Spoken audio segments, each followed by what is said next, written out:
Go.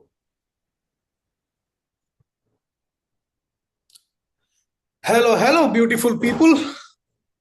How are you guys doing today? Nice. There you go. I see a bunch of note takers. I'm sure you might want to look at this.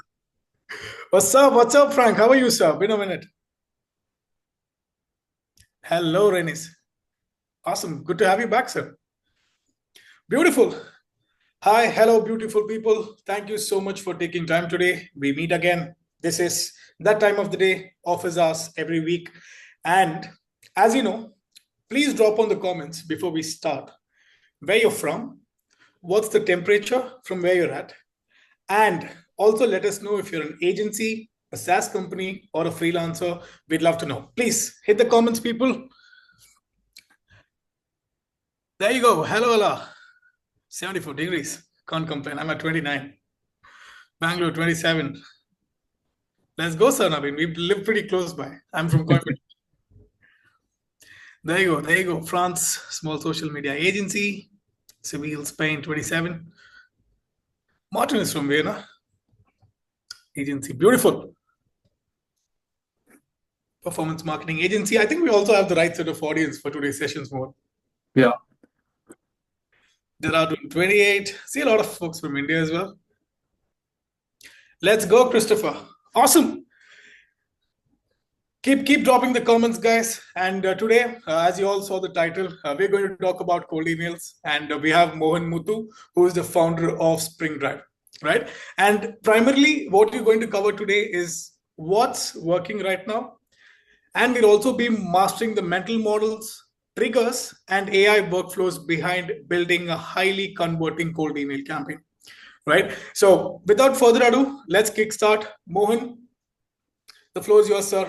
This is the round of introduction I have. And if I have to give you two lines about Spring Drive people, they basically help you build systems that deliver to B2B businesses a strong, steady sales opportunity pipeline. But Mohan, sir, over to you. If you want to give a quick round of introduction about yourself and about Spring Drive, we'll be all yours. Thank you very much for that. And obviously thanks to the Smartlead team for inviting me in here.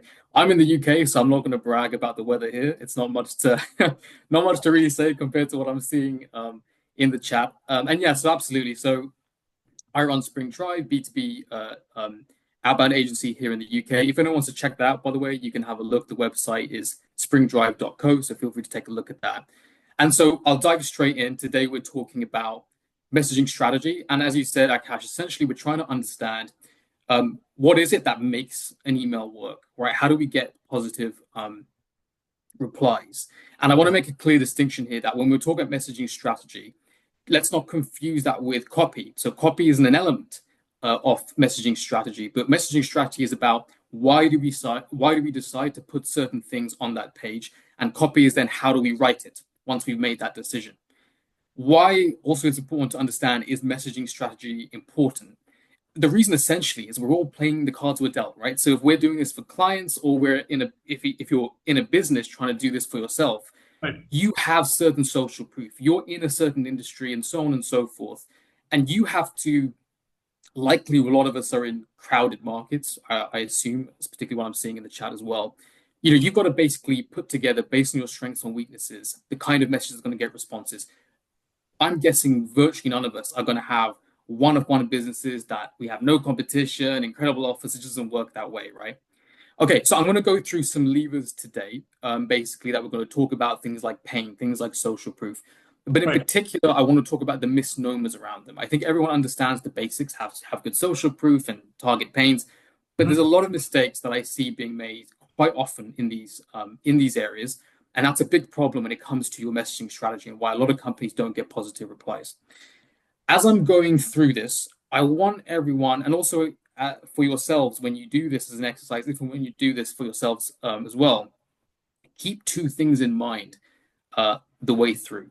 The first thing is balance theory, which basically Right. means when we're talking about all these things, whether it's the pain, the social proof, the lead magnets, the goal is not to cram as much as you can into your email. The goal is to think about where are we strong, Right. where are we weak, and what can we impact now. For example, social proof may take time, but we can lean heavier onto thinking about, for example, putting together lead magnet. So think about this concept of balance theory as we go through this.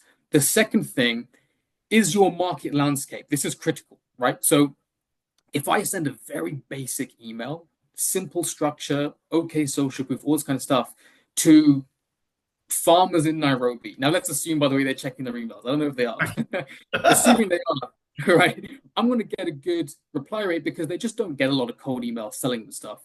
But if True. I have a quote unquote good email, but it's going out to VPs of marketing at SaaS in the US, good might not be good enough, right? You have to think more to differentiate yourself. So have these two things in the back of your mind. You shouldn't be analyzing these things in an abstract, what do we think about it in the boardroom kind of way. You need to be thinking about it in terms of how does this reflect to the specific ICP in the market that we are reaching out to, whoever that is for your company or agency for your clients, right? Okay, I've made some notes, by the way, very old school style on a piece of paper. I know it's Love very that. contradictory right, to all of our I AI love that. workflows, Love that. but you Cheers. see, okay, so sometimes the old school things just work well, right? Okay, so if you see me looking down, that's why. Okay, so I'm going to begin with the first one, and I think people know this, but it's really important to remind people, I think particularly in the tech stack era that we're in now, offer is king, right? Ultimately, what you're doing is you're messaging somebody who doesn't know you, who is busy in their day, and they basically want something that they care about. And what you're offering in the email is going to be the most important thing you can do to get positive replies, get people wanting to work with you. When I say offer, however, there's a two-pronged part to what I mean by that. Right. So the first part is your core offer as a business. What do you sell? What product service do you sell? That's your core offering. The second thing, though, is something like a lead magnet. So when I'm talking about offer, what I'm talking about is what are you offering that prospect in the email? What are you offering to give them, right? So it may not actually be the core thing that your business does. It may be something like a lead magnet. So if we begin with the core offer, I think the biggest thing here that I would say that I see very often is that businesses, a lot of businesses, do not reconstruct or shape their offer for the outbound landscape. Inbound and outbound, two entirely different playing fields.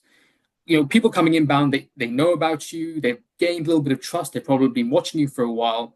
What they're willing to entertain is an entirely different thing compared to an outbound landscape where, remember, in the outbound space, even if they are ready to, or they're looking for the kind of solution you offer, the very fact that they haven't come to you means either they don't know who you are, so the trust is not there, or if they know who you are, the question is, why haven't they come to you yet? Which means they're not ready to trust you enough to make that judgment. So the outbound space, whether you're reaching someone who's ready right now or not, is still very, very different. Okay, so when we talk about reconstructing your offer for outbound, we need to tap basically into that higher threshold for commitment that they have. And that means compartmentalizing what it is that you do into something that's more digestible. Usually this means relatively it's going to be cheaper, it's going to be quicker to entertain, and it needs to be something where they can generate a quick win. So let me give you an example. Sure. Let's say you're doing PPC advertising. A lot of companies are going out there and they're intimating in their emails that what I'm basically here to offer you is some kind of, monthly, we do your ads for you, and we're going to generate your results. Right. The problem with that, even if it's a really good offer, is that what you're really asking them is to think about a 3, 6, 12-month long kind of process. I probably have to pay a retainer. I have to prepare for this. I have to vet them. The threshold for commitment is very, very high. But what you could do as an example is you could say, well, what we can offer perhaps is something like, well, we'll provide you with 5 copy creatives specific to your business for $500 one-off. You can just send us a bit about your website. We'll send it to you within 3 days. Low commitment, depending on who you're reaching out to, relatively low cost, quick, no commitment. Your goal in outbound is to open conversations and bridge the trust barrier. You can upsell them after that point. Most companies don't want to do that because they're worried about, oh, but what if people pay and then they don't pay the higher thing afterwards? I've wasted time. You've got to think about it this way, right? If you go in with high commitment offers, let's say you get 2 deals or you get 2, let's say deals, for example, in a month. Right. If you go in with low commitment offers, you might get 10 people come in, and let's say you're right, 4 of them don't convert after that small commitment offer, but you're still going to close 6 compared to the first 2 because you got more people in the door in the first place. So reconstructing your offer for the outbound landscape, really, really important. Okay. The next element that we spoke about there, or when we're talking about offering, what we're offering people is the lead magnet. One Right. way you can think about this, by the way, is that a lead magnet is essentially further down the spectrum of the commitment scale. Correct. So with the reconstructed offer, we're still basically saying like we'll charge you something for a service, but it's very, very cheap, very, very quick win type thing. Lead magnet is different. Lead magnet is basically saying further down that scale, it should be free and it should be something they don't even have to come to a meeting and probably not really provide much information for. Sometimes you can have a bit more of a, let's say, an offer that requires a little bit more from them, send us some more information. But generally speaking, the idea is we're going to send you something over email. Do you want it right now? Right? Again, I want to talk about some of the misnomers around lead magnets. And actually, with all of these levers that we're going to talk about today, what a lot of people do is they tick the box and think that's what matters. It's not. If you offer a crap lead magnet, you probably were better off not having it there in the first place. True. So that begs the question, right? What makes an effective lead magnet, right? It's not PDFs. I know everyone goes straight to the PDF. And by the way, like I'm going to be really transparent about this. I can't tell you how many PDF lead magnet campaigns I run. They Right. can work very well, right? I'm not saying that, I'm not trying to say, oh, I never do, and we do them too. But if we're thinking about what's the best kind of lead magnet, it has three elements to it. Mhm. The first thing is that it is usable, actionable. It's not something that they just consume or read. It's something they can take away and do something with. If we True. were to take that copy creative example, let's say you're an ad agency, right? If you send them and say, hey, I can actually send you, I've had a look at your website, I can send you a copy creative for a Facebook ad, they can literally take that and put it into their ads and see how well it works. It's actionable. So the Absolutely. first, right? So the first element of a great lead magnet is its actionability. The second element is that it's personalized. This is where it gets a bit more difficult because you run into operational issues here, right? If you're emailing 5,000, 10,000, 20,000 leads, you can't do that ahead of time, right? You can't have different lead magnets for 10,000 people all ready to Absolutely. fire. You're not going to do that, right? So there's two ways you do it. The first way is that you do it post basically the lead comes in. So Mhm. if you get, depending on what it is, it might be that you have something ready and you just tweak it when someone raises their hand and says, I want it. The other way that you can do it though is you can do it through segmentation. So again, let's say you're reaching out to let's say you're a recruiting company reaching out to marketing agencies, right? Right. You can segment ahead of time the list for like marketing agencies that are doing SEO, marketing agencies that are doing PPC, they're doing content, whatever it might be. And then ahead of time, you can create maybe now it's only 4 or 5 versions of a lead magnet, which is specific to that type of agency. One's an SEO, one's a True. PPC, etc. So now when what you're offering them is something which is a bit more personalized through that granular segmentation to who it is, right? Excellent. That's another way of doing that.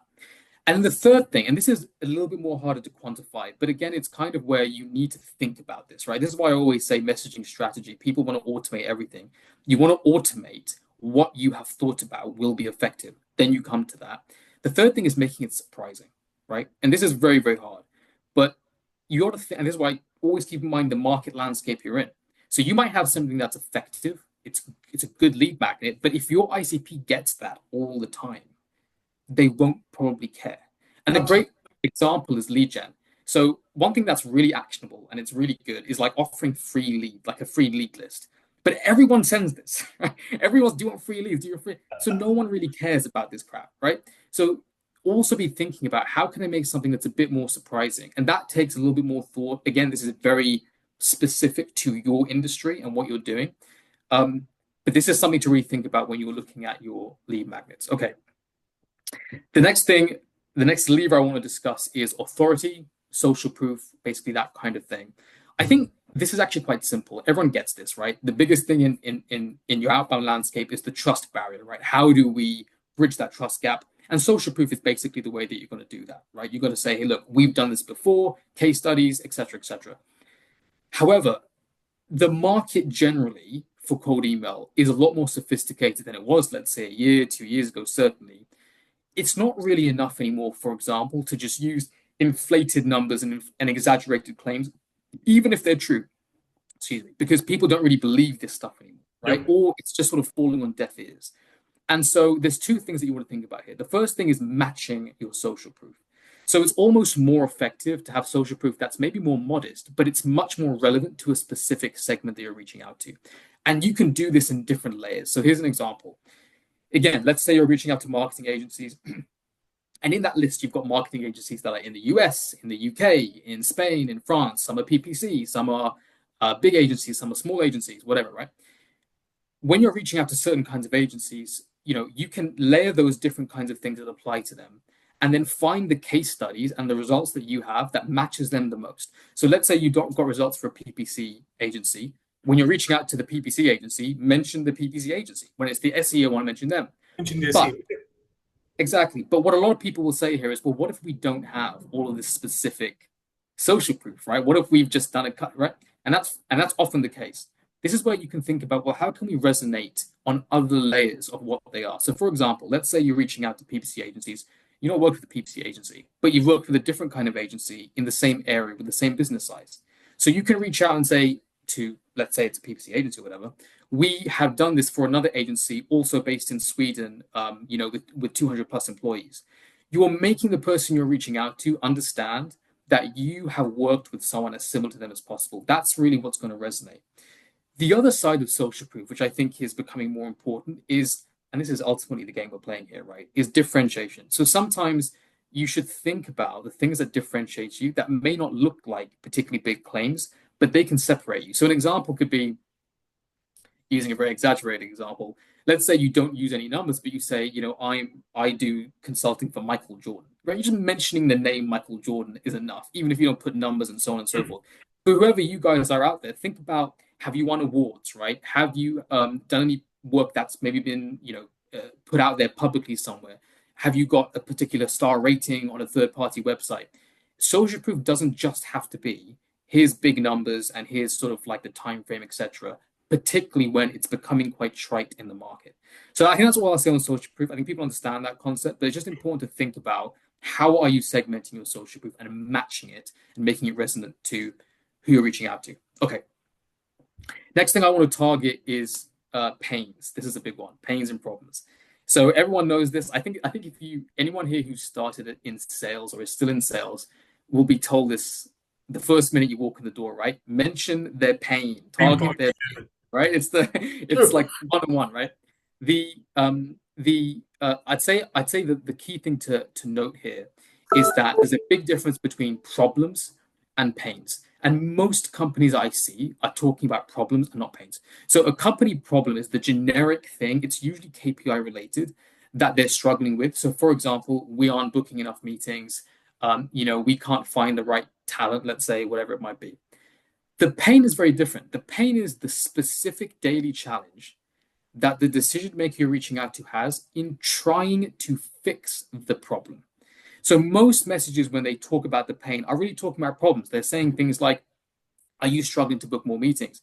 Are you struggling to find the right talent? Do you need better, a better service provider for X, Y, and Z, right? But you should be thinking about, but why can't they solve that problem? Because that's where the pain is. So, for example, if it's, let's say, booking meetings, their pain might be, well, which we're running campaigns right now and we can't get our reply rates up. Or, we are, let's say it's the talent one, right? Well, I spend 5 hours a week in interviews, but no one's qualified because we have a very specific, criteria of talent that we look. You've got to find what that pain data is and target that, not the problems. The best way to do that, by the way, is first-party data. So think about your existing and past clients. Look at the sales calls. Use tools like TLDV, right, to record your calls specifically for this reason. So you can look at all of that data basically and understand the difference between the pain and the problem. And if you're reaching out and using these kind of generic problem statements, the issue, I'm trying to use the word problem 100 times, the issue is that you're going to fall on deaf ears because they just hear it too often, right? But if you can find something extremely specific about the decision maker and the thing that they're pissed off every day about that relates to it, then you're going to have a better chance of resonating. So that's what I want to mention about pain versus problems. I'll be honest with you, I very, very rarely see people doing specific pain data. It's usually problem-based data. I think one thing I'll say as well, guys, is I know a lot of people are in a position where they might not have a lot of that internal data. The other thing you can look at is review mining, using AI, using agentic research to go and look at well, what are your decision makers actually saying, right? So look at their reviews of competitive products.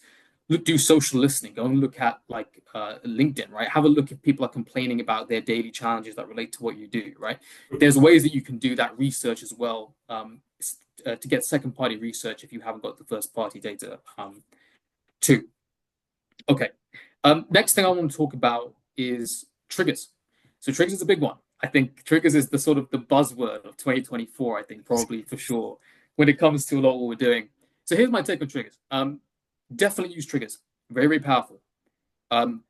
It's important to understand what triggers are and specifically what triggers are not. Triggers are, first, let me talk what they're not, right? Triggers are not a sign that this company is looking for your services. I think everyone makes this mistake. The assumption is if they are hiring for an SDR, they need lead gen services or whatever it might be. Incorrect. A trigger signal, trigger data is simply telling us that a context is currently taking place with this company. That means that they might have the problem. Operative word being might have the problem that you can help them with.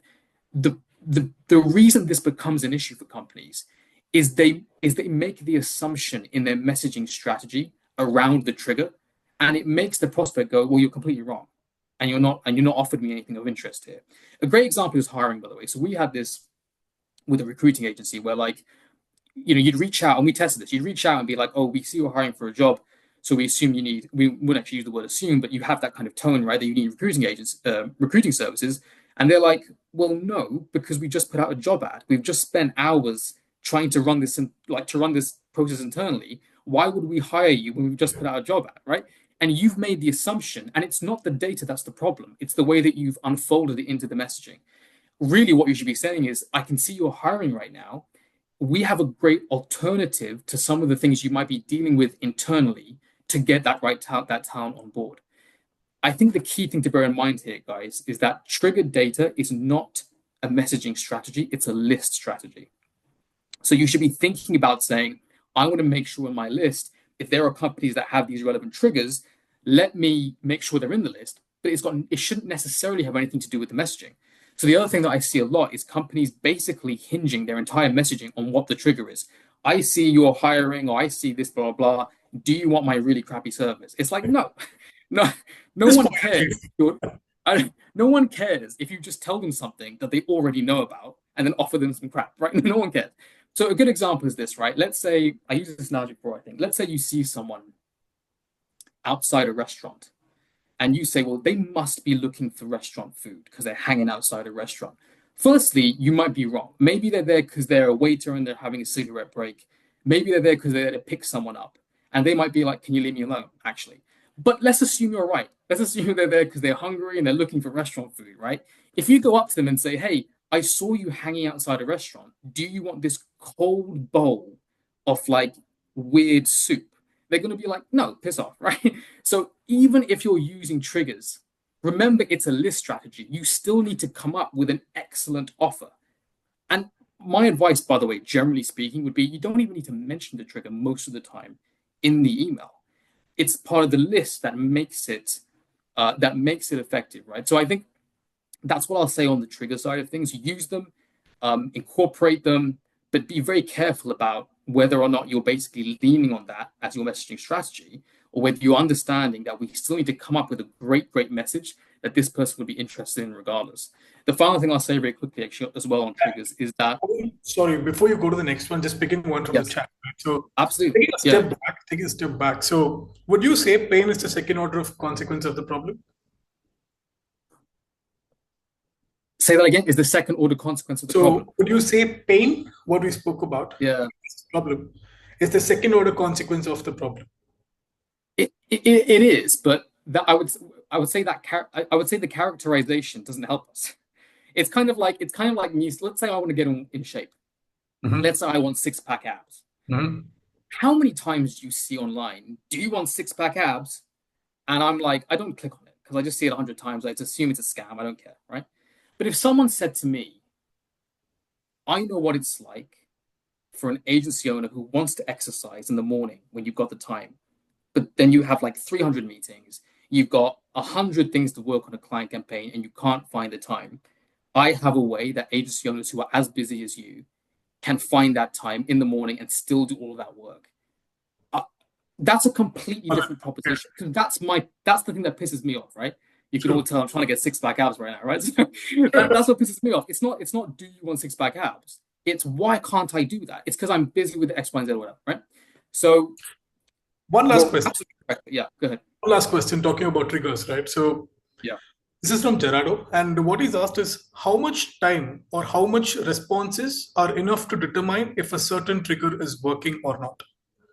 Great question. I think this is the same with any message. I don't think the scale of your A/B testing should be different if it's triggers or non-triggers, really. Um, I usually say this. So, you, excuse me, you want to have like a positive reply for every sort of, I would say, ideally, like every 300 messages or so. That's sort of the average at the moment. If you get better than that, fantastic. It depends on your ICP and where you're at. If you get one for every 500 and you've got a massive TAM, that you might still generate great pipeline doing that. So it really depends. But I would say certainly if you go to that sort of 500, 600, 700 emails have gone out and you're hearing nothing back, you're probably not assuming everything else is okay on your deliverability side, you're probably not you probably don't have a message that's working True. very well, I would say. It's unlikely by that point that it's going to suddenly upturn after like message 2000 or something like that. Yeah. Got it. One last question before we move to the next Sure. one. Of course. Assuming based on intent signal could be a mistake, the better alternative is to suggest cleverly and leave room for correction or confirmation.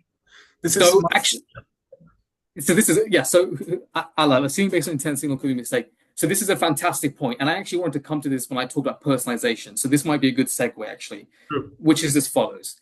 One of the big issues when you're doing any kind, triggers is in a sense a kind of personalization, right? We're picking out a data and assuming it's correct.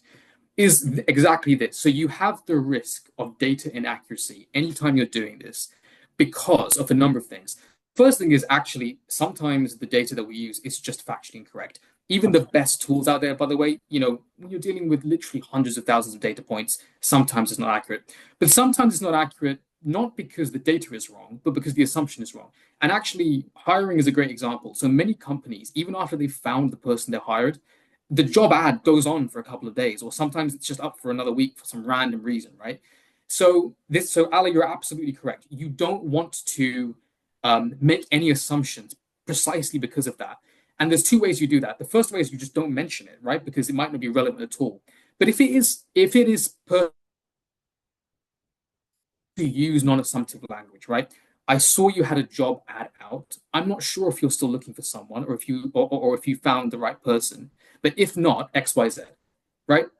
If I go in there and say, saw you've got a job ad out, I'm sure you're struggling right now. And they just found an amazing person. They're going to be like, "You're an idiot." Right? So it's really important that you recognize that, and you should all be doing that, making sure not to be assumptive. But then a lot of it will then come down to a, do you use it, and then if you do use it, the language, right? Using non-assumptive language, um, using non-assumptive language, and so on. If I keep on just a little bit on that personalization point as well.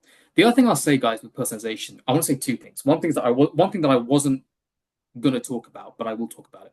The first thing is be sophisticated with the personalization. So one of the personalizations that I really hate, and everyone does it, is and again, we've done it before. I don't want to act like we only write these really high precision. Like we try everything, we test everything, right? But like when you say when you mention someone's job title, to that person, it's like the dumbest email they could get, right? Because they know their job title. If you Certainly. email someone as a head of sales, or like I saw you're the head of sales, they're like, it's like a waste of shelf space. They know they're the head of sales, and also the head of sales is such a basic piece of information. You're not impressing anyone that you looked at their LinkedIn and thought, oh, they're the head of sales. Like, right, it's a waste. And you're also fitting the pattern of this is a regular sales email because I'm mentioning something crap. True. But what you can do is you can take some of that data and again, using AI, things like Clay and so on, you can transfer it into just a bit more of a sophisticated way. Let's use that example. Let's say you're targeting heads of sales or whatever it might be. Let's say different sales titles, heads of sales, VP of sales, RevOps, whatever it might be. You can use, for example, Clay, to spin out that title in a more, let's say, natural conversation language variable. So rather than head of sales, it could just be like lowercase sales leaders. If it's a revenue operations leader, you could have lowercase RevOps. And then where you put it in the email just comes across more like you are speaking to me one to one, but this isn't a templated email. Instead of saying, as a head of sales XYZ, you might talk to them about the problem and be like, I just thought it'd be interesting to you because I know you're a sales leader at whatever the company is. So a lot of the times with personalization, it's not so much like don't do it or do it. It's like, how are you doing it? And the key is to think about, are you mentioning something that's so basic that actually you're fitting the pattern of this is a cold email? Or are you using it in a way which actually, if you were talking to them right in a room, if you were sitting opposite them, you might actually say that because it just sounds very natural. And the second thing is what you want to be thinking of doing. Okay. I also want to talk about copy. I think with copy, and with copy, we're talking literally now about the wording, right? What it looks like on the page.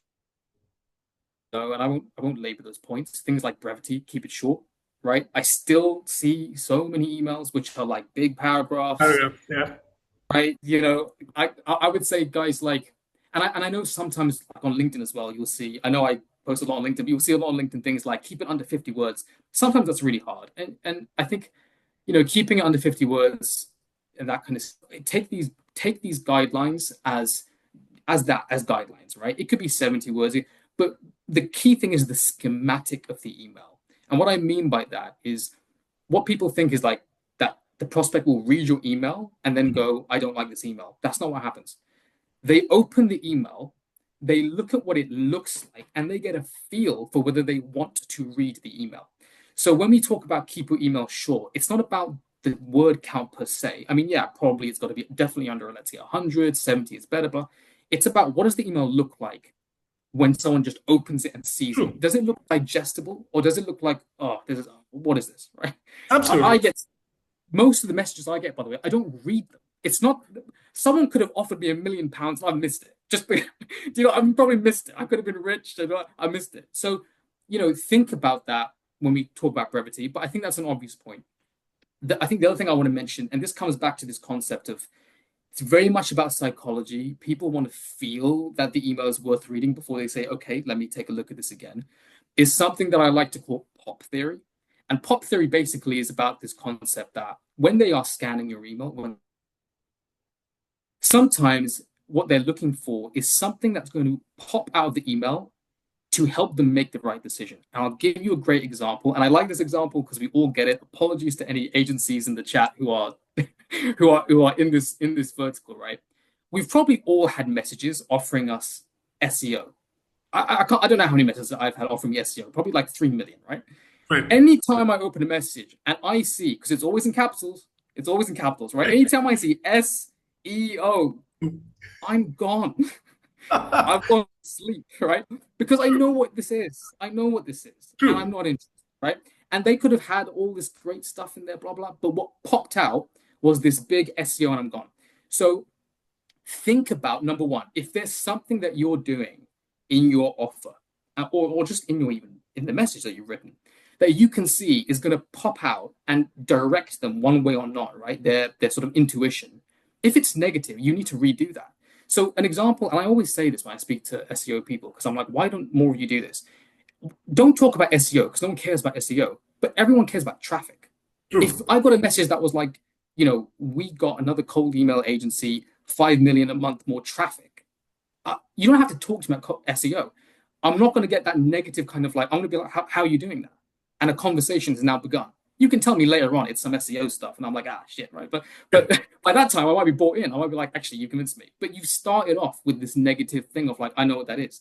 So a lot of this is psychological. It's about breaking patterns, and this goes the other way as well, guys. So if you have something that you know is going to pop out positively, this is that kind of idea of like social proof, right, and so on. Use that to your advantage. Again, take an email. If I and again, this comes to matching. A great example, I've used this before as well. Like, I don't know, you guys know Stack Optimize, Felix and Penn, great guys, fantastic agency. If I get an email and then Frank is in there, because it's like a word, it's like a name, right? It's gonna pop out, and to me, that's positive. How do you know Penn, right? I'm Right. gonna be. That's gonna make me stop and say, let me read this email. True. So do that with social proof, right? It's like if you have a company and you think, well, there's a big player in their space that we've done work for, or maybe not a big player, but someone they're likely to know because they're very tightly relevant, use that kind of pop theory, right? Mention them high up, relatively high up in the email. So they go stop and say, oh, I know those guys. What have they done for them? Right. So that's really important, guy. I think to think about that, concept basically when you're doing it. I think generally speaking, when it comes to copy, the other thing I'd say, the most important thing is the fact that you're A B, and you call it AZ testing because you should be doing lots of different testing, because the market changes quickly. It really does. Copy that works, today maybe not work in a month or 2 months or 3 months or 4 months. So always be testing multiple different kind of a different kind of copy. And I think in terms of people often ask me this, like, what should those tests look like? I think the key thing I'd say is test really, really fundamentally different things. So I often see people testing like different subject lines. True, I right. think some people say you should do. I think it's a waste of time. Uh, Test like fundamentally, like we're going to offer them different lead magnets. We've got different versions of our core business offer. We're going to test those differences. We could test really, really different pain points we found, different social proofs, things that are completely giving the prospect a different angle. So make them really matter, as opposed to testing like, well, they're the same email, but this one's 50 words and this one's 57 words, right? This is not going to make a difference, right? So I think that's the other important thing. When it comes to, I'm conscious of time, so I want to make sure in about 5 minutes we can give the floor to everyone to start asking questions. The other thing I'll say is think about framing as well. Framing is really important. So let's talk about lead magnets again. If you're offering a lead magnet, coming back to the psychology point, the way you frame it can make a big difference to whether people care to respond or not, even though the thing is exactly the same. So let's say you're using a PDF, right? 10 things to help you guys and blah, blah, and it's pretty boring, but that's what you're offering, right? If you in the CTA is, hey, we've got a PDF with 10 tips to let's say it's ads, right? Improve your ads. And that's what you write. That's kind of boring, right? True. But if you offer the same lead magnet, but you phrase it differently and you say, do you want to see the 10 tips that who's a famous like agency person? Can you guys think of a famous agency person name?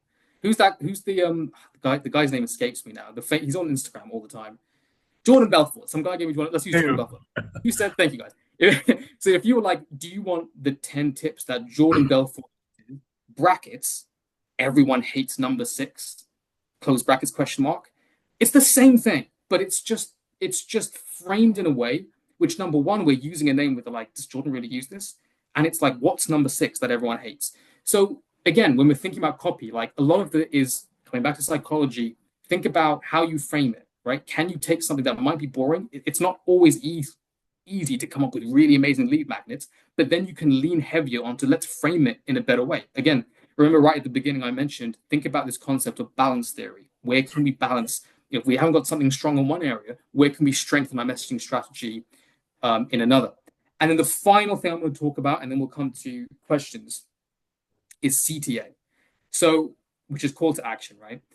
I always say this, right? Which is the goal of messaging strategy, the goal of your campaign, right, is not to write a good email. I can't tell you how many times, and it's funny because I'm in cold email, right? I open my email, I get a cold email, and I'm like, that's good. Good. And I just get on with my day. Right. And that person is probably sitting behind his or her laptop thinking, damn, this must suck, right? Because no one's replying. The goal of your campaigns is to compel a reply, True. right? The CTA is the spearhead of that email copy that does that job. And if everything else is great, but you don't compel a reply, your campaign's done. So the most important part at the end of this is what are you then? Okay, we put the great pain data, we've used a great social proof line, blah blah blah. What are we then asking them, right? Lead magnet is usually an easy way because you're basically offering the lead magnet. Do you want it? But Mhm. very often, what I find is that CTAs can often undo the hard work of a great email by following the same kind of patterns as generally what I was mentioning in your overall offer, which is high threshold, high commitment. Remember as well, like, so if you are, we all know, like, do you want to have a half an hour conversation? Is not a great CTA because people they don't know you at this point. What you're asking from them is too high commitment for them to respond. But even if you intimate that, so sometimes people are like, well, I won't ask for time, but I'll say, are you interested? They're not stupid. They know what you're saying. You know where you're getting at. Yeah, true. They know what you're saying is with me. Can you let me do that? They know that. So you got to realize that as well. So the best thing to do with your CTA is to make it something that for them, they don't have to think. It's almost like a knee-jerk response. Things like, can I send you more info? It's probably one of the best CTAs that I do, like where if we haven't got a very specific thing that we're doing, like a tactic for a particular client, just saying like, can I send you more info is such a great CTA because all they have to do, if they're interested, like, yeah, send it over. They don't have to think. The response is usually like yes or sure. It's so easy to open up the conversation, which is what you need to do. So with CTAs, guys, keep that in mind, right? Don't try and make it too fancy. Don't try and make it something where you're making them think. I've seen ones as well where it's like, what kind of challenges are you guys using to fix this? If they've got to think about the answer, they're probably not going to respond. Remember, they don't care about you. Think about, and I'll leave you with this analogy and then we'll move on to questions, right? Just imagine that your prospect has back to back meetings all day, all day. They have 10 minutes for lunch, and the sandwich that they're holding is like this, like it's halfway in their mouth, and then your email pops up. Would you put the sandwich down for your email? And if the answer is no, rework the email. Because again, it's like if they see that, and what challenges are you? I need my cheese sandwich, right? Leave me alone. But if it's like, wow, that's amazing. Yeah, sure, send it over. All right, great. I'll look at that later. So think of that in your mind, right? Make it easy for the prospect in terms of all that kind of stuff. The deliverability questions are coming in, right? So we'll target that as well. Anyway, guys, look, that's it from me. I hope that's been useful. And yeah, we can go through some questions now as well.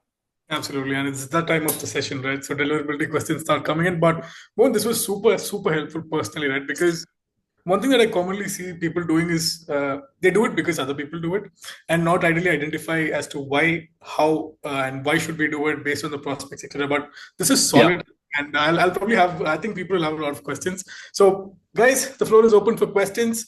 You know the drill. React button on the center. Raise your hand, and I will spotlight you. Just turn on your video, yeah, and you can ask your questions directly to Mohan.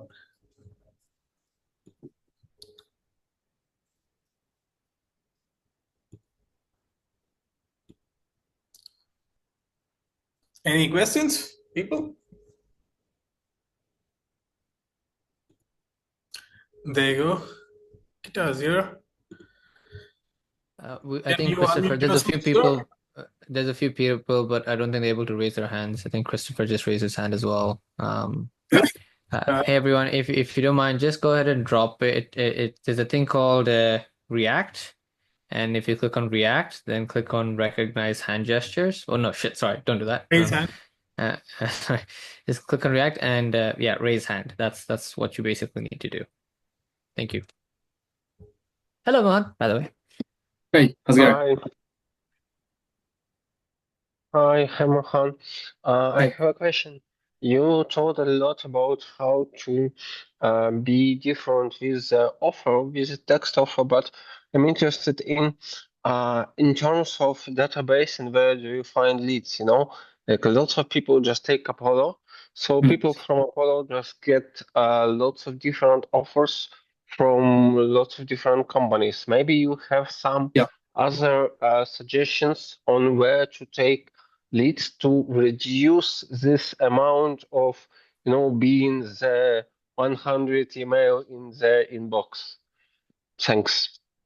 Thank you. Yeah, that's a great question. It's definitely a fantastic question. I think you're absolutely right about the problem, by the way. So I think a lot of people are using the same kind of databases. Also, again, for transparency, we also use a lot of these databases. They're very effective and the data is good. And you can, again, I think a lot of it is the messaging. So they get a lot of messages. But if you're actually able to stand out, you can still get that pipeline going.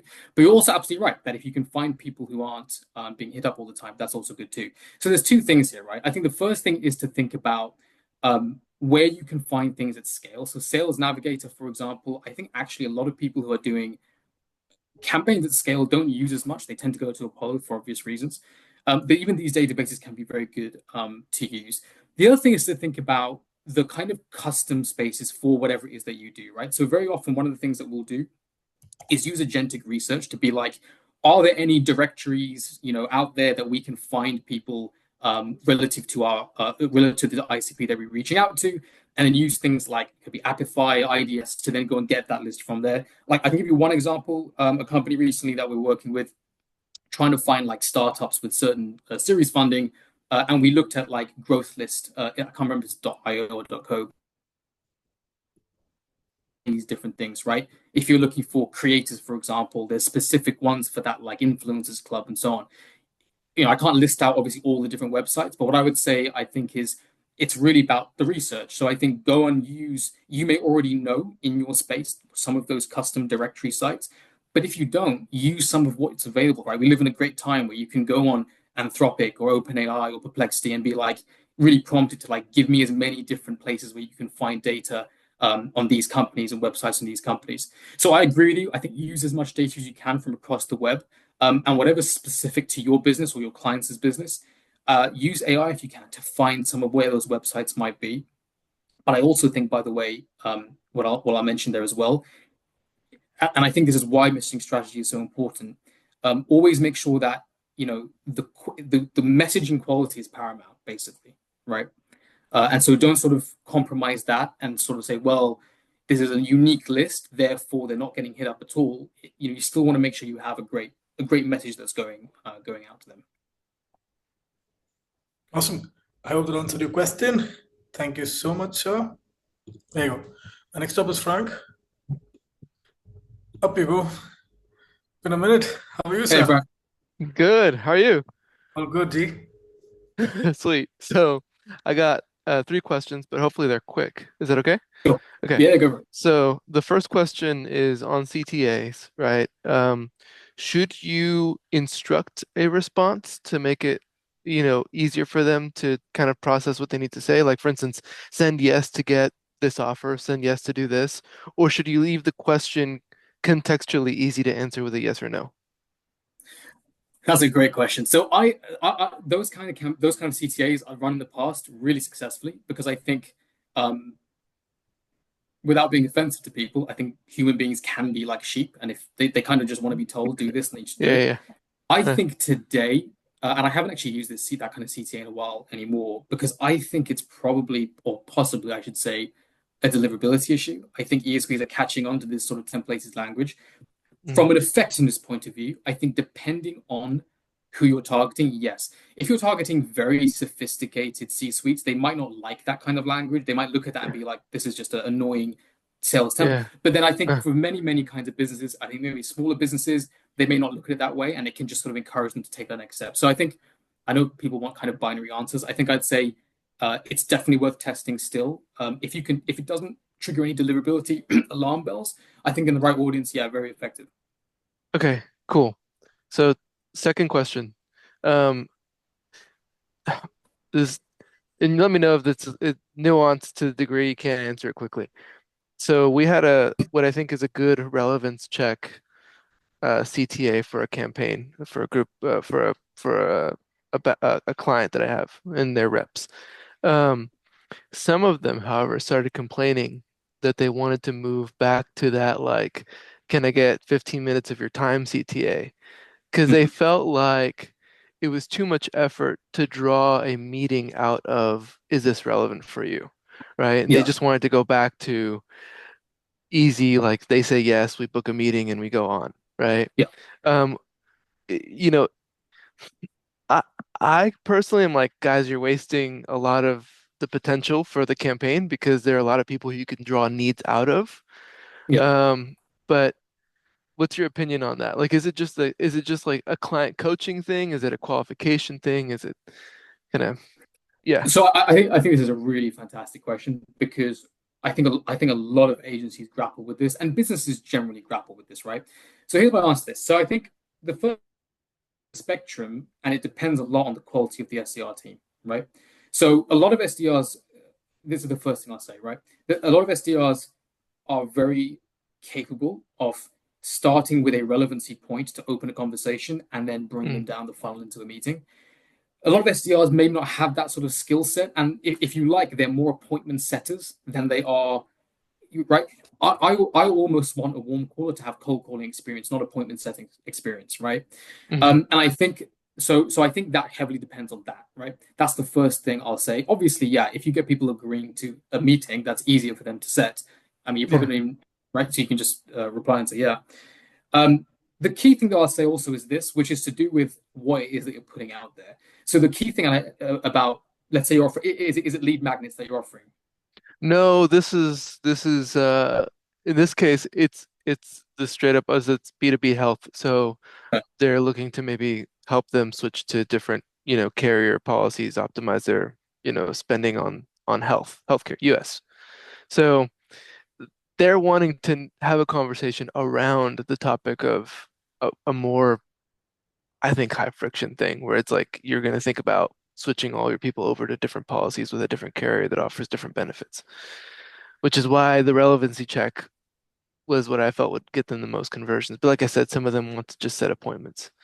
But just so I understood there, sorry. So what is it that you were offering in the email, Ah, in the email, which the there's SDR team said wasn't, let's say, yeah. relevant enough? So Yeah. so we it was really basic, like, they're a small business, and so it was just as I think about it, I mean, this is a LinkedIn campaign first, but second, I think the offer was really just, you know, it was almost like we started with like a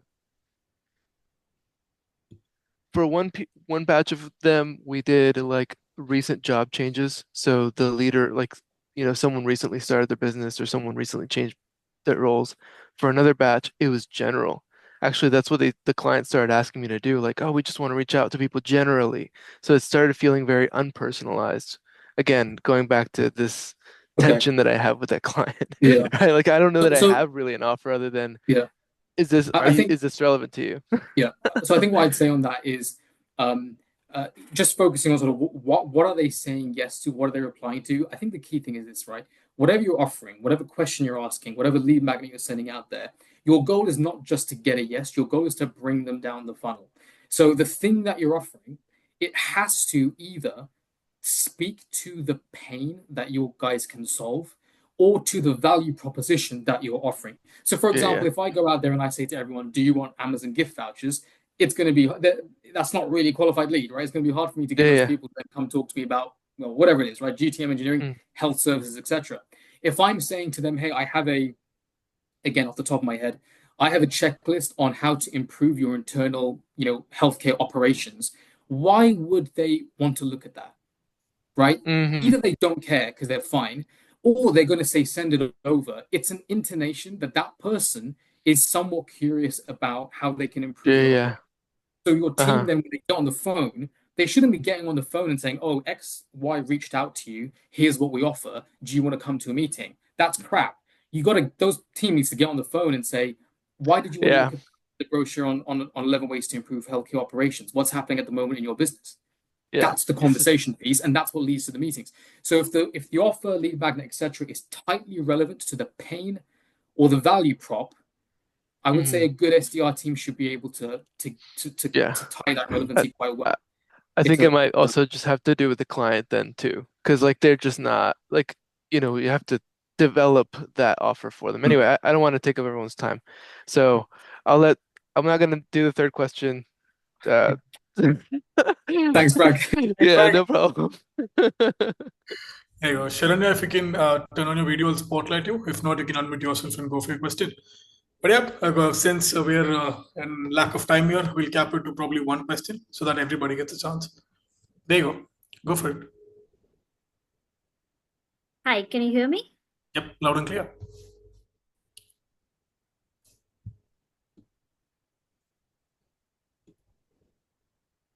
I can't hear you now. I don't know if it's Yeah, because we I'm. went on mute. Yeah, okay. So lovely insights from you. Thank you so much for sharing them. So I run email campaigns for a B2B sustainability software company. And so a lot of my market is in the unaware category. Mhm. So they don't really know about our offerings. And a lot of my sale is also driven by actual compliances, which are currently missing from a lot of places that I reach out to. So, I've been kind of struggling to figure the trigger point, because the trigger point for me is when the government comes up with a compliance and then people buy my software. But in the absence of it, what sort of trigger can I look for, or what sort of pain versus problem discussion can I look at? Okay, great question. So I think probably what I'd say is to think about what is the reason. So let's say they don't have the need right now, right? They're not aware of this issue. What you ask yourself the question, why should they be aware? In this context, most likely one of the pertinent things is going to be the cost of inaction. So for example, and again, I don't know the specific business, what the regulation is, the compliance, etc. But if you're able to, as an example, let's say it's something they need to be ready for in 2026 because this regulation is going to come in January, as an example, right? What you might be thinking about is how can I get them to start thinking now about that? Could it be by talking about, well, here's what happens to businesses who aren't preparing 6 months in advance, right? Actually, 70% of them miss the deadline and pay 50,000 in fines. A lot of the companies that aren't, for example, working with specialists like us to get compliant, often end up hiring internally, and it costs them twice as much. So you're not necessarily saying, something that maybe they don't care about right now, which is this particular regulation. But what you might be able to do is say, preparing for this regulation or non-preparing for this regulation might have some sort of cost of inaction. So I would say maybe think about that. And then I think in terms of triggers, again, it's going to depend on the regulation. If there's something that needs to be true about a company for the regulation to matter, pick on that point. So if it's like, okay, companies that are above, or companies that have, I don't know, right? Companies that have a particular certification have to get regulated. Then you can use Clay to scrape the website to find the certification and say, use that as a trigger. I saw that. It's more of a contextual trigger, but you can say that. So you guys recently got your certification only a month ago. Did you know that in 6 months, if you're not ready, blah, blah, blah. So that kind of thing might be worth a try. But really think about it as well, right? Because I'll say to everyone as well, part of the whole reason of this talk is to make people understand, like, you shouldn't come up with your messaging strategy on the top of your head in 5 minutes. Like, you need to go and really research and spend 80% of your time thinking about this and then executing in the tech that allows you to do it quickly and effectively. Hopefully that's helpful. Hopefully that answered your question, Sharanya. Thank you. Next up. Thank you so much. Tony, thank you so much for your patience, sir. Here you go. Hi there. Hi there. Good morning, good evening, wherever you are.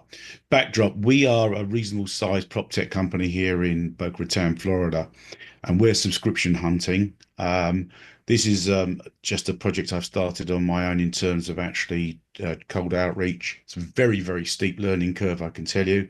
I just got a very simple question. Link or no links, graphics or no graphics? What is the opinion? In terms of actually getting through, does it work rather than just words on its own, words with a link, words with a graphic? We're reasonably well known, but I don't want to cheapen our brand either. Yeah, so from a deliverability standpoint, you always want to be plain text, which means no links, no graphics, no images, just words.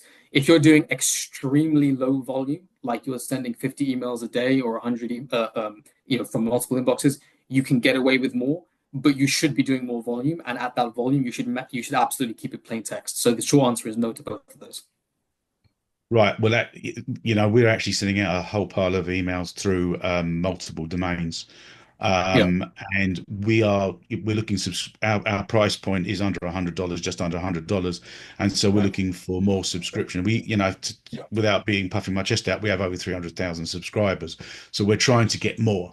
And we're trying to go into other states, but it's just how we, and we're just that perennial argument. Here's my face. You can trust me. Subscribe, So I don't know. I mean, you've got that situation, right? Because it's a lower ACV, you need volume. And because you need volume, you need to make sure deliverability is on point, which means no links, no images, which I know is annoying. But it's just the nature of the game. It's the ESP, it's not me. So what do? You just ask people, would you like, or I can send you. Would you like to see a cheap house? That sort of thing, rather than anything else. Well, I mean, look, you've got to deep dive into what you're doing, the ICP. Why would they care about your business compared to other businesses? think about lead magnets. If you're offering, for example, looking at houses, can you offer a particular brochure that's specific to their location? Can you maybe segment your audience by possible, affluence and offer different kind of price? There's so many things you can do. Again, very difficult for me to sort of lay that out now of the question, but I would take some time to really think about what are we asking them that maybe isn't similar to what all our competitors are asking, and which for that particular kind of person is going to be specifically relevant and interesting. Appreciate your answer. Thank you. Of course. Chris, you're up next. There you go. Can you unmute yourself? Hey, how's it going? Okay. Thank you for all the information that you gave us today. I really appreciate it. So I just had a quick question, and you mentioned pain points, and you mentioned you had a software that you use to find specific pain points in LinkedIn. I wanted to see maybe if you could help us out and give us that software. No, so what I mentioned was that what you can do is you can use agentic research. So you can use basically ChatGPT, Claude, Perplexity, and so on to basically spend a lot of time with the AIs to really uncover some of that data mining. So to give you an idea, some of you may know ChatGPT. Actually, I don't know if it's been out for a while. Maybe I've just looked at it recently. Has this deep research protocol where this model, where basically it can really, really go deep into the web to find all kinds of things, right? So as an example, let's say you say, here's my business, and usually would spend a lot of time training the AI on what your business is, who your ICP is. You can then say to it, can you go on the web, find as many reviews as possible from this ICP about businesses like ours, and compile what the most common pain points are? So using basically AI like that, essentially. It wasn't a specific like LinkedIn scraping software. Sorry if I miscommunicated that. But particularly, I would recommend everyone to check out ChatGPT Deep Research. It does it extremely well, extremely well. Awesome. That's a great pointer. I'm definitely going to look into that. Cool. That was the only question I had. I appreciate it. Thank you. Thank you, man. Thanks. Next up is Daniel. He had a message on the chat as well, but now since here you are, go for your questions. Can you unmute yourself? Awesome. Can you guys hear me? Yep. Hey, Daniel. Yeah, absolutely. Hey guys, thank you for all the great info, great information. And yeah, I wrote the question here because I wasn't sure if there was going to be any time. So yeah, but I'm just going to read it out loud here. With overall brevity being kind of the new norm in code email between 50 and 8 words, I was wondering about your takes into making the code email itself seemingly more compact by leveraging the first greeting, which is usually break after the first greeting, like hey name, and then break a line. And instead of doing that, just keeping the message flowing in the same, your first opener and your first sentence in the same line to make it the email seem more compact. And at the same time, the message being more laid back, less formal, because one thing that I've noticed with my LinkedIn reach out is like seemingly more corporate, seemingly more human, seemingly more informal, kind of makes the more of a conversation more than a cold pitch. Okay, so for the first, sorry, excuse me, and I even wrote an example here. For example, have Thursday name, comma, and then just started out. Notice you have X problem, and then just started out at everyone in the same sense, like you were in a DM on LinkedIn, for example. Yeah, I can't see the example, but I know I understand what you're getting at there. So I would say, so in an email, honestly, I don't think it makes a difference. To be honest with you, hey, comma, and then a line break, and the rest like a very conventionally structured email versus like hey dash. I know we see a lot of these kind of emails like this hey dash or hey comma, and it's like the same sentence, the same line, right? Yeah, I don't think it makes a difference. I think right now deliverability is tricky in the sense of how they're picking up on templated emails, and so that's where maybe you want to do testing and have a look if it makes a difference for you, but I don't think it makes much of a difference. In terms of your second question, which I'm so sorry, remind me the second. Oh yeah, LinkedIn. So yeah, in terms of tone, absolutely. I would kind of different landscapes. Email is a bit more transactional. People don't want to have a chat over email. They want to get value and make a decision, right? So I'm not saying you should therefore be more corporate and stiff. You should still be conversational, but it works to have sort of a conventional email-like email go out. LinkedIn is very different, right? LinkedIn, people want to feel like they're networking with people, like they're having a chat. It is kind of like a DM.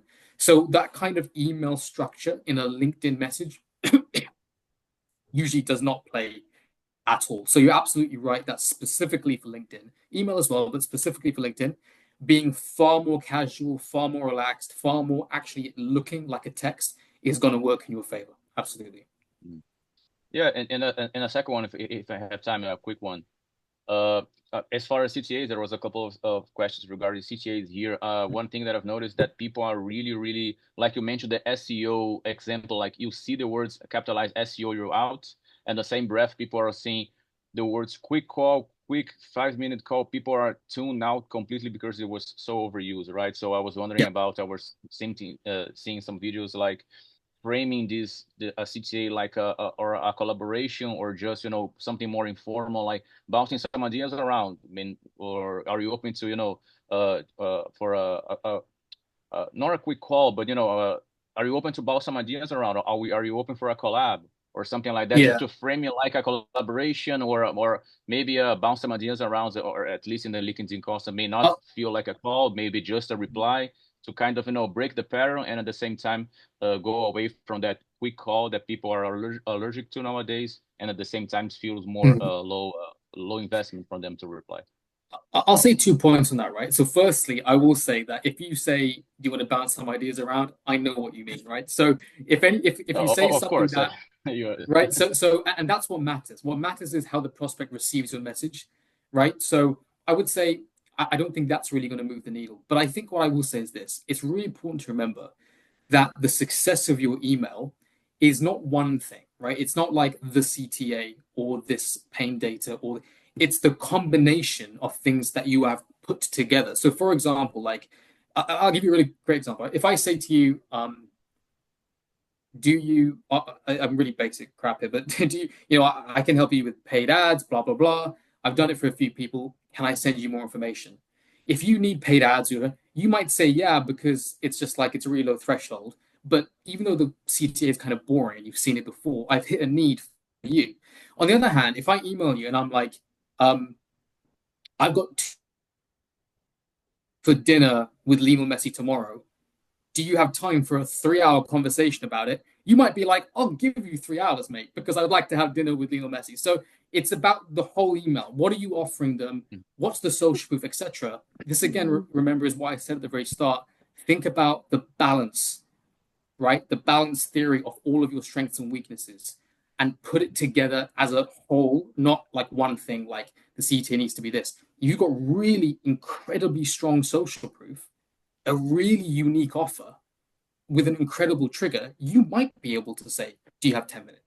But that whole thing has to make sense, right, rather than the sum of its parts. So I would say when I'm talking about CTA being really important, keep it low threshold, etc., these are sort of the basic frameworks to think about, but always looking at your email as a whole and then thinking, in this context, what should the CTA be?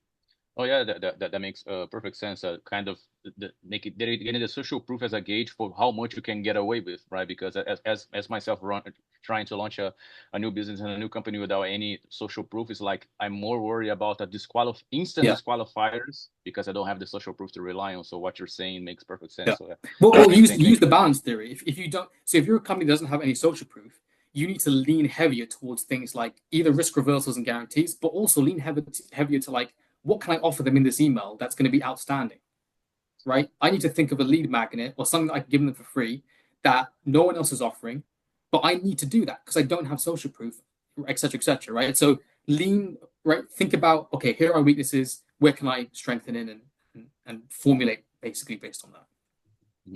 Awesome, man. Thank you very much. That was great. No problem. Thanks, Daniel. Last question for the day. Brian, if you can turn on your video, I'll spotlight you. If not, there you go. Can you unmute yourself? I think you're on mute at the moment, yeah. There we go. Can you hear me? I can hear you. Yeah, absolutely. All right, so great advice. You were very well spoken, so I appreciate it. Thanks. So my question is, so with my emails, I got a pretty high open rate and then click-through rate on them, but and I send them out in about batches of like 3,000 to 4,000. But the conversion on that is extremely low. I mean, and one thing you said earlier that really kind of touched a soft spot or like a raw spot is like the offer I'm giving is free leads or a free trial. And I mean, everyone's doing that. So my question for you is, what have you seen for someone that's offering free leads? So like what we offer is it's a few things, three parts. So think of like Zoom Info. Think of what they offer. It's very similar to what we offer. So we have the buyer intent data, we have B2B contact database, and then also website visitor identification, both consumer and then B2B. So always offering free trials, just offer like a free forever program. So I try, and I don't understand why the conversion is so low, but it might be because everyone else is offering, here's some free leads, here's a free trial. So what have you seen that has been So, yeah, worked? two super quick questions from me. Number one, what's your reply rate at the moment? Reply rates, I mean, less than 1%. It's really low. And who's your generally speaking, who's your ICP? Who are you reaching out to? So I tried actually four different ones. So I have recruiters, SaaS companies, hemp companies, so like hemp CBD companies, and then manufacturers In the US, yeah? in the US. Yep. So, okay, a couple of things. Firstly, I'll just say, and I won't go because this is a rabbit hole, but if your reply rates are less than 1%, very possible you have a deliverability issue. Generally, I would say don't track opens and replies, and click rates. Quick thing on that. To do that, you have a third-party pixel on your email. When it goes out, ESPs pick that up. Ask yourself this: if you were sending an email to a friend, would you track the click rate, open rate? No. So ESPs know like you're probably a marketer, right? So I would not track opens and clicks. That might be what's causing deliverability issues, but just test that. I would. The next thing though, just generally on the offer. So yeah, look, I would say look, SaaS in the US, recruiting in the US, maybe hemp companies a little bit less, but I know a lot of businesses that want to enter that market as well. So the first thing to recognize is that you're targeting a very crowded, sophisticated market, right? They're probably getting a lot of, and based on the product you're talking about, I'm guessing it's sort of sales, marketing, decision makers, right? Correct. These messages. First thing to think about is that today, free is table stakes. If a company has a like a SaaS company, if they don't have a free trial, it's like, what are you doing? Right? You have to have something incredible to be like, there's no free trial here.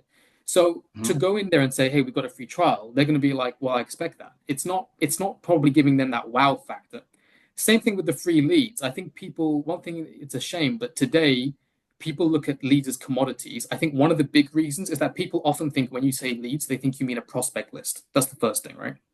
And it's true. Because when someone says, like, I want to give you 5,000 free leads in 3 days, you're not getting 5,000 hands raised in 3 days or 5,000 meetings, right? You mean a prospect list of 5,000 people. Sales heads, particularly marketing heads, they know how to get that in half an hour. Probably a phone call to the guy in the department to the left, right? So you've got to think, I think, about it's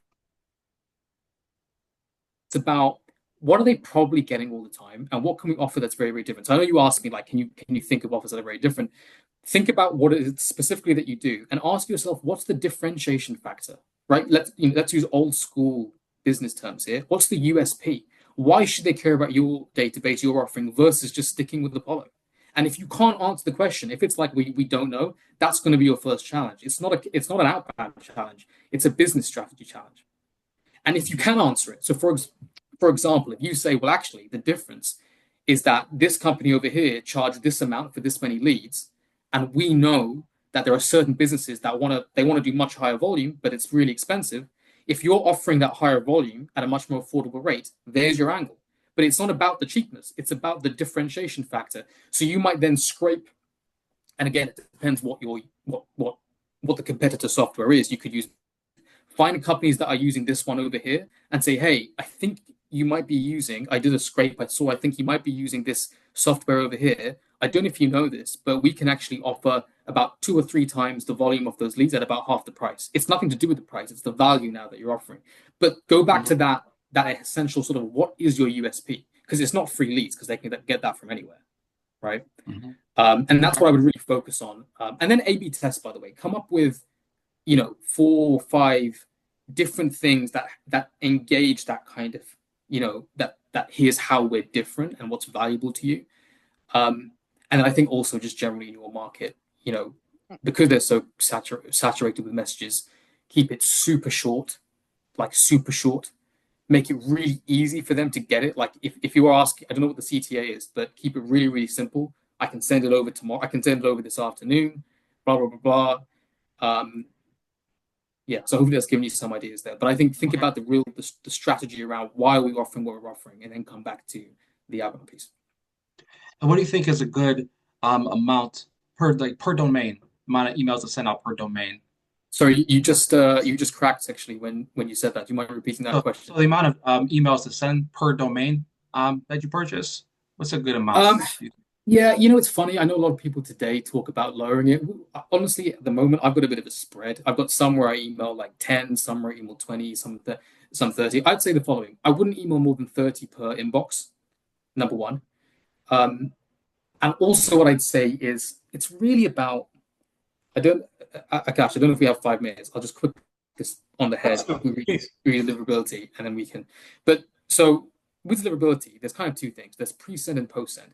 So pre-send is all the things you do before the fact. SPM, DKIM, DMARC, warm up your inboxes. With a tool like Smartlead, like anyone can do it. It's super easy, right? Just go and do it, right? That's it. The thing that probably matters the most is your post-send deliverability. What I mean by that is how your emails are being received after you've hit the send button.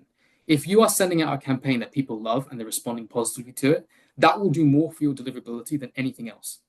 So if you have a campaign which is really well thought out and you're getting lots of positive replies, you can get away with sending more emails per inbox because it's just working really, really, really well. So I would say, look, as a general measure, keep it under 30 emails per inbox, couple of inboxes, max 3 per domain. But don't because I see this a lot, don't get bogged down too much in here's why it's going to work really well. Tick the deliverability boxes that you know. Smartlead has so many blogs on this stuff. Just go and read it, tick it off, do it, and then focus. Like I said 80% before, I'm going to change it, guys. Spend 90% of your time on messaging strategy. How do we come up with a message that people are going to reply and be like, I like this? From a deliverability standpoint, it will do more for you than anything else as well. All right. Yeah, thank you. Thank you, Brian. And Mohan, one last question I actually promised to ask you. Bringing one last deliverability question on your plate. So, Outlook to Outlook is basically the topic.